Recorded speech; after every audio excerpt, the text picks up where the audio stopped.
E amanhã será um dia extremamente importante para os mercados e para o Bitcoin. É disso que nós vamos falar nesse vídeo. Vamos analisar os gráficos, vamos falar dos eventos macroeconômicos, temos muitos amanhã, e também vamos analisar o sentimento do mercado de criptomoedas. Então, bora lá. Antes de começar, eu peço encarecidamente que você deixe o like aí embaixo. É assim que o YouTube reconhece que esse conteúdo é bom e que você quer que esse canal continue trazendo mais conteúdos como esse. Não se esqueça de se inscrever no canal e ativar o sininho para receber as notificações dos vídeos e análises que eu posto aqui diariamente. Bem, pessoal, então hoje o Bitcoin está aí parado, como está nos últimos dias, né? Depois daquele movimento rápido para 35 mil dólares, ele não voltou a subir, tá? Por enquanto ele tem estado estável e vamos começar aqui pelo gráfico para ter uma noção de para onde o mercado está querendo ir, ou parece que vai, tá? Quando a gente olha aqui o gráfico do Bitcoin, galera, eu pelo menos olhando com calma aqui o gráfico de uma hora, eu vejo um possível triângulo ascendente se formando, mas ele ainda não está confirmado porque não ocorreu rompimento para cima, tá? Para quem não tem familiaridade com a análise gráfica, os padrões eles só são confirmados na maioria dos padrões gráficos quando ocorre um rompimento, tá? Quando não ocorre um rompimento, você está ali na suspeita de que algo pode acontecer, mas não tem como você se posicionar ou afirmar nada, tá? Então, pessoal, quando a gente olha aqui, a gente consegue ver um possível triângulo ascendente que vai ser confirmado se o Bitcoin fizer o movimento de romper para cima a região dos 35 mil dólares, tá? Tainan, onde que está o alvo desse triângulo ascendente caso ele seja rompido? Se romper para cima, o alvo está ali na região dos 37.700 dólares aproximadamente, tá? Por que eu falo aproximadamente? Porque às vezes o mercado vai um pouco perto e já começa a cair, às vezes ele passa um pouco, tá? Mas esse é o alvo aí que o Bitcoin tem no momento. E, Tainan, vai ou não vai?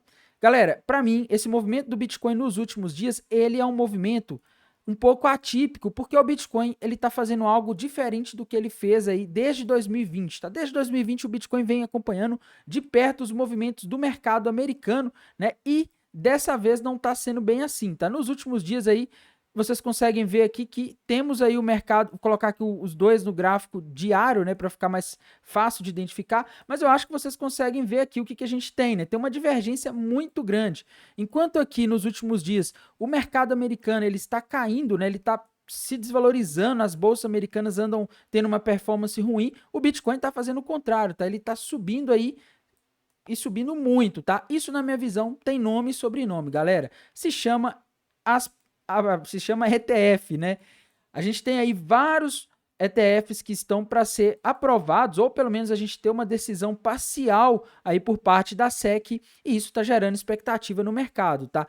A SEC tinha passado um prazo ali para avaliar esses ETFs até o dia, por volta do dia 17, 19 de outubro. A gente já está aí no dia 31 de outubro, último mês do dia de outubro, né?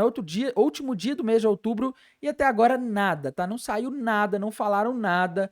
E enquanto eles não falam, eles provocam, eles ajudam pelo menos esse movimento do mercado se descolar do mercado americano, tá? Porque a gente tem um fato relevante do mercado de criptomoedas que está provocando essa alta e está fazendo com que o mercado de criptomoedas tenha uma performance boa, mesmo quando as bolsas americanas estão caindo, tá? E amanhã vai acontecer algo que pode impactar diretamente as bolsas americanas, e geralmente quando impacta as bolsas americanas, não nos últimos dias não, mas muitas das vezes isso acaba tendo algum reflexo no mercado de criptomoedas. Esses eventos estão ligados aí a dados macroeconômicos, tá? Amanhã o dia vai ser recheado, galera. Esperem o mercado americano volátil amanhã e isso pode refletir no Bitcoin, tá? Vou explicar como, mas só para começar pelos dados que a gente teve hoje, né? Mais importante que a gente teve foi confiança do consumidor.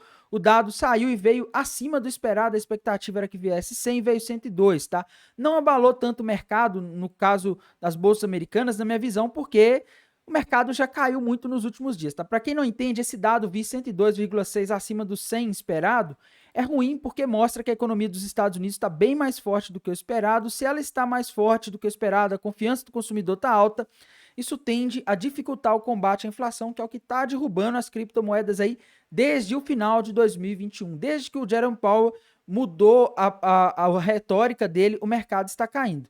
Aquela mudança de narrativa já fez o mercado mudar de direção, porque combater a inflação em termos de política macroeconômica, a ferramenta que um banco central tem, a principal é o aumento da taxa de juros. Quando você aumenta a taxa de juros, você torna ativos alternativos a títulos de governos, a renda fixa, mais atrativos, tá? E se eles tornam mais atrativos, as pessoas tendem a abandonar esses ativos mais arriscados, como bitcoins, ações, criptomoedas, outros tipos de ativos e ir para ativos mais seguros, tá? Porque eles ficam mais atraentes, eles ficam mais rentáveis. Então, a gente tem isso aqui que não é bom. Mas hoje, na minha visão, o mercado americano não caiu porque o mercado já descontou bastante coisa nos últimos dias. O mercado americano está caindo bastante nos últimos dias. Aí, o último mês de outubro foi um mês de queda para o mercado americano. E depois de muita queda, chega uma hora que a coisa começa a ficar no preço, né? O mercado consegue precificar aquele sentimento que existe. Mas, na minha visão, o maior suspense está no que a gente vai ter amanhã, galera. Começando aí na quarta-feira, amanhã às 9h15, nós vamos ter variação de empregos privados, ADP, esse dado é muito importante. Depois, às 11 horas da manhã, vamos ter PMI de ISM de produtos não... PMI e ISM industrial, tá, gente? Me desculpem, relativo ao mês de outubro. A gente vai ter oferta de empregos Jolets de setembro também às 11 horas, às 11h30 vai sair estoque de petróleo e às 3 da tarde declaração do FONC e a decisão da nova taxa de juros que espera-se que o Fed mantenha e a coletiva de imprensa. Mas galera, agora é o momento em que eu tenho o maior temor de acontecer algo que nunca aconteceu nos últimos anos, que é de o Fed dar um susto no mercado, tá? Bem, mais importante amanhã, sim, todos esses dados vão ser divulgados amanhã, são importantes, mas o mais importante é de longe a decisão de taxa de juros do Fed, porque como eu disse agora há pouco, é isso aí que torna os ativos de renda fixa mais atrativos e derruba as criptomoedas, tá? A expectativa do mercado é que se mantenha em 5,5%, porém, galera, tem uma divergência, tá? A gente tem a expectativa de manter 5,5%, mas eu não sei se vocês se lembram, né, que em setembro a gente teve a divulgação de um gráfico de pontos do Fed, e esse gráfico traz algumas informações importantes aí, e uma delas foi que a gente teve a possibilidade em aberta de mais uma alta de 0,25% agora no mês de outubro ou novembro, tá? Ou pelo menos fechar o ano de 2023, né, com uma taxa de juros ali próxima dos 6, entre 6 e 5,5, tá? E aí, galera, fica a dúvida, quando será que o Fed vai dar esse aumento que ele mostrou, que ele falou no dot plot de setembro, né, nas projeções dele de setembro? Essa é a grande dúvida, tá? Será que vai ser amanhã e ele vai surpreender o mercado dando um aumento de juros quando o mercado não espera? Ou será que ele vai deixar? Eu particularmente acho que ele não vai subir sem que o mercado espere, tá? O Fed, ele tem sido bem, vamos dizer assim, ele tem focado bastante em dar o guidance para o mercado, né? Eles chamam de guidance, que é guiar o mercado, dar dica para o mercado ir se precificando e se ajustando aos poucos e não causar choques como acontecia antigamente, né? O Fed chegava lá e subia os juros às vezes a mais do que o mercado esperava. Os bancos centrais de outros países, mundo afora, fazem muito isso, tá? Mas o Fed nem tanto, galera. O Fed, ele já viu que esse tipo de coisa acaba não sendo bom nem para o mercado, nem para a economia. Os agentes econômicos precisam de uma certa previsibilidade. Então, ele dá esse guidance, tá? Ele sobe os juros quando ele sobe, mas ele deixa claro que ele vai subir ou que ele vai cortar. Ele não fica dando susto no mercado. E amanhã nós vamos ver isso, galera. Provavelmente, se o mercado não está precificando que eles vão subir os juros, eu acredito que eles vão deixar aí de acordo com o que o mercado espera. Porém, ele vai dar dicas ali durante a coletiva de imprensa, o Jerome Powell, presidente do Banco Central dos Estados Unidos, que podem indicar se ele vai subir em novembro, em dezembro, se vai ter mais alguma alta ou se não vai ter, tá? O mercado está muito ansioso para isso, galera.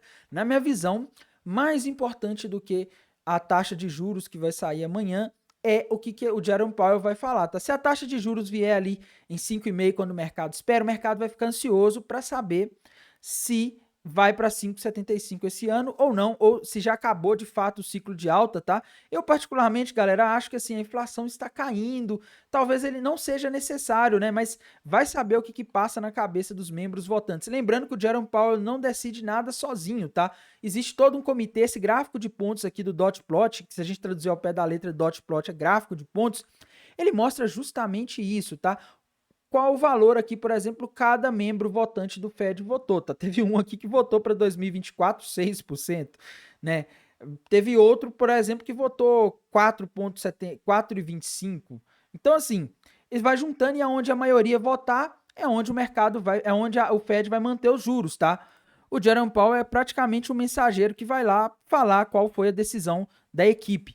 e o mercado está precificando nesse momento 96% de chance, 96,7% de chance de manter a taxa de juros em 5,75, tá? O mercado não está nem discutindo, desculpem, 5,5, tá? Na faixa entre 5,25 e 5,5, que é uma banda a taxa de juros nos Estados Unidos. O mercado não está nem discutindo a possibilidade de um aumento de 0,25, tá? Eu não gosto muito desse tipo de coisa, mas eu acho que o Fed não vai surpreender o mercado com isso. E mesmo após passar essa turbulência que nós vamos ter aí amanhã, eu acredito que a gente vai ter mais turbulência no mercado, pelo menos no mercado americano nessa semana, porque na quinta-feira a gente tem somente pedidos iniciais de seguro-desemprego, mas nós estamos na temporada de balanços das empresas dos Estados Unidos e na quinta-feira, meus amigos, vai sair o mais esperado ou um dos mais esperados, Apple, tá?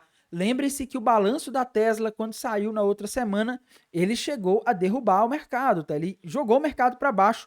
Ele deu um susto no SP500 porque a Tesla tem um market cap grande. E lembre-se, galera, o que fez mercados subirem esse ano de 2023 foi a bolha da inteligência artificial, tá? Várias pessoas empolgadas com a inteligência artificial começaram a investir, injetar dinheiro em empresas de tecnologia, muitas delas que nem mencionavam inteligência artificial, tá? E agora a gente está vendo um movimento aí de correção dessa bolha que aconteceu nesse ano de 2023 e na quinta-feira a gente vai ter um balanço decisivo, na minha visão, que é o da Apple, tá? Se ele vier pior do que o esperado, ou nem precisa do balanço vir pior do que o esperado, mas as projeções de venda virem piores do que o esperado, pode ser muito ruim para a Apple, tá? Então, vamos prestar atenção e, como eu disse, ainda não acabou, tá? Além da quinta-feira a gente ter esse balanço aí decisivo, a gente vai ter na sexta-feira o famoso relatório de empregos payroll, tá? Empregos não agrícolas, ganho médio por hora trabalhada, taxa de desemprego dos Estados Unidos e também PMI do setor de serviços e PMI e ISM de produtos não manufaturados. Ou seja, meus amigos, a semana ela começa de fato amanhã na quarta-feira e tende a ser bem intensa e com grande probabilidade de volatilidade nos mercados americanos nos próximos dias. Tainan, mas e o Bitcoin? Eu quero que você fale do Bitcoin, Tainan. Na minha opinião, a situação do Bitcoin é um pouco diferente porque ainda estamos na expectativa de sair alguma notícia de ETF, mas a minha expectativa é o seguinte, galera, o Bitcoin só vai corrigir aqui de cair se sair alguma notícia aí de que o ETF do Bitcoin principalmente for adiado ou rejeitado. Tá? Rejeitado eu acho pouco provável, adiado eu tenho quase certeza, porque eles sempre fazem isso quando tem uma proposta ou algumas propostas de ETF, né? E no caso, galera, se eles aprovarem só de um, por exemplo, pode ser que o outro questione, então eles provavelmente devem aprovar aí os que estiverem de acordo com o que eles acreditam ser correto, juntos, tá? Eles não devem deixar para aprovar assim um e depois outro, como algumas pessoas estão dizendo por aí. Então, isso aí, galera, pode provocar volatilidade no mercado. Se sair isso, eu acho que o mercado cai. E se eles ficarem segurando mais e mais e mais e mais essa aprovação desse ETF ou alguma resposta, né, nem que seja de adiamento, a tendência é ele se manter aqui nesse valor dos 35 ou talvez até continuar subindo, tá? Não duvido. Isso, como eu mencionei, a gente tem um padrão gráfico aqui, que é o triângulo ascendente, que está projetando o Bitcoin lá nos 37, tá? Só que a gente tem que lembrar que o mundo não vive só de gráficos, os preços não se movimentam só porque os gráficos estão mostrando algum sinal, né? Os gráficos nos ajudam muito, mas a gente não pode olhar só para gráfico na maioria das vezes e tudo depende dessa informação, tá? Se isso sai aí, por exemplo, amanhã, poderíamos ver uma correção no mercado de criptomoedas. Poderíamos, tá, gente? No mais, vamos aguardar para ver se a gente tem alguma parecer da SEC. E, Tainan, eu vou shortar aqui para pegar esse movimento da SEC. Minha dica, galera, se for shortar, usem stop. Se forem abrir uma posição comprada, usem stop bem curto, porque a gente pode ser surpreendido, tá? Eles podem adiar isso aí até o dia 10 por aí, até a metade de novembro. Se eles fazem isso, eles tendem a fazer o preço poder subir mais, tá? E quem estiver shortando pode ficar preso, aí vai que o mercado vai lá nos 42, tá? Que ele vai lá nos 48. Não tô afirmando, mas vai que vai. Você vai ficar preso, tá? A mesma coisa se a gente tiver o pessoal aí empolgado, apostando na alta, o mercado cair de uma vez, tá? Geralmente, quando saem essas notícias de ETF, esses pumps and dumps são tão rápidos que muita gente nem consegue pegar esses movimentos, tá? Então, só um alerta aí em relação a isso daí. E tenho também que falar, é lógico, dos indicadores de sentimento, né? Começando aqui pelo TRDR, galera, o que a gente tem aqui? De indicadores, primeiro indicador que eu gosto muito de olhar, long short ratio, tá? Ele está oscilando entre o positivo e o negativo na Binance. Isso mostra que a gente está começando a ter mais equilíbrio, tá? Uns dias atrás, aí, antes daquele movimento de alta rápida do Bitcoin, ele estava lá em 0,6, tá? Tinha quase 2 pessoas apostando na queda para cada pessoa apostando na alta. Nisso, as baleias seguraram ali e jogaram o mercado para cima para liquidar essas pessoas. Agora o mercado já está mais equilibrado. Tá? A taxa de funding também está mostrando um equilíbrio. Você tem essa divergência, né? O long short ratio baixo, mas a taxa de funding ali se mantendo alta e se mantendo estável na Binance, que é a corretora que tem maior liquidez, mais negociação. Então a gente olha os indicadores dela, né? A gente também tem o Open Interest, galera, que está oscilando nos últimos dias. Mas fiquem atentos, galera. Se a gente começar a ver aí nos próximos dias ou horas o long short ratio subindo e o open interest subindo, é sinal de que o mercado pode cair de uma hora para outra, tá? Já se a gente tiver aí o contrário, né, que seria o long short ratio caindo, né, e o open interest subindo, seria sinal de que as pessoas estão apostando aí que vai haver queda, tá? Essas pessoas, aliás, deixa eu ver aqui. Seria isso. As pessoas estariam apostando na queda e aí eles tenderiam a jogar mais o mercado para cima. Por enquanto tá estável, tá?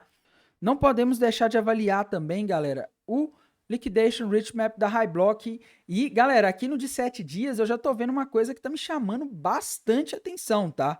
Bitcoin tá formando bastante liquidez acima, principalmente na região ali dos 35.250, tá? Eu vejo grande probabilidade de o Bitcoin buscar aquele valor ali na região dos 35.250 em breve. Eu particularmente estou vendo mais liquidez acumulando aqui acima do que abaixo, tá? Pelo menos nos últimos 7 dias, o que quer dizer que a gente ainda tem bastante gente shortando e tem muita liquidação acima, tá? A gente vê um outro pool de liquidação acima aqui na região dos 37.500 dólares, que é o alvo daquele triângulo ascendente, e tem até um lá na região dos 41 mil dólares, tá? Então, meus queridos, cuidado aí se forem shortar, porque se a SEC segura mais aí esse mercado nos próximos dias, pode liquidar mais shortados, tá? Usem stop loss, pelo amor de Deus. Não podemos deixar de ver aqui também o de um mês, que dá uma visão mais geral, mas muitas vezes com dados que já não são mais válidos, né? A gente tem que selecionar bem. Mas a gente vê aqui no de um mês a mesma coisa, galera. Liquidez acumulando ali na região dos 35.200 e na região dos 37.500 por aí também, tá? Bastante. Essa de baixo aqui a gente tem que relevar, né, galera? Uma é, por exemplo, essa linha amarela que está na região dos 26.300 dólares, ela já é mais antiga. Então a gente não pode considerar ela muito, né? Mas já essa outra aqui, por exemplo, na região dos 27.900, 28 mil por aí, aqui a gente vê que a linha começou a se formar desde a alta do Bitcoin, né? Então são pessoas que depois que o Bitcoin subiu, elas resolveram apostar na alta e foram abrindo posições compradas, alavancadas aqui. Quer dizer que se o mercado cair para essa região, elas perderão muito dinheiro, tá? Então eu vejo aqui nos últimos 7 dias, ou pelo menos desde que o Bitcoin deu aquela subida rápida para os 35 mil dólares, mais liquidez tendo acumulado abaixo do que acima, tá? Lembrando que o de 7 dias vai excluindo os dados que tem mais de 7 dias. O de um mês ele vai mostrando, tá? Então, isso aqui mostra que tomem cuidado, galera. Não deixem o mercado, não deixem as operações sem stop, porque as baleias são malvadas, né? Elas podem jogar o mercado para baixo e soltar a notícia de adiamento do ETF. Eles podem soltar uma notícia falsa no mercado de criptomoedas. É muito comum. Inclusive, é muito comum meios jornalísticos bem conhecidos aí no mercado de criptomoedas fazerem isso, como foi o caso da Cointelegraph, que aconteceu ali algumas semanas atrás. Soltaram a notícia de que o ETF da BlackRock tinha sido aprovado, né? Então tem que tomar cuidado, tá? Porque para buscar essa liquidez aqui em 1 minuto, né, o mercado subir rápido, igual aconteceu naquela segunda-feira que soltaram a notícia falsa, é fácil, tá? Então, bastante cuidado aí, galera. No mais, desejo a todos aí uma excelente quarta-feira. Amanhã eu vou atualizar vocês aqui a respeito das notícias, a respeito das informações. No mais, desejo uma ótima terça-feira, final de terça-feira. Bom descanso e bons negócios. Até mais. Tchau.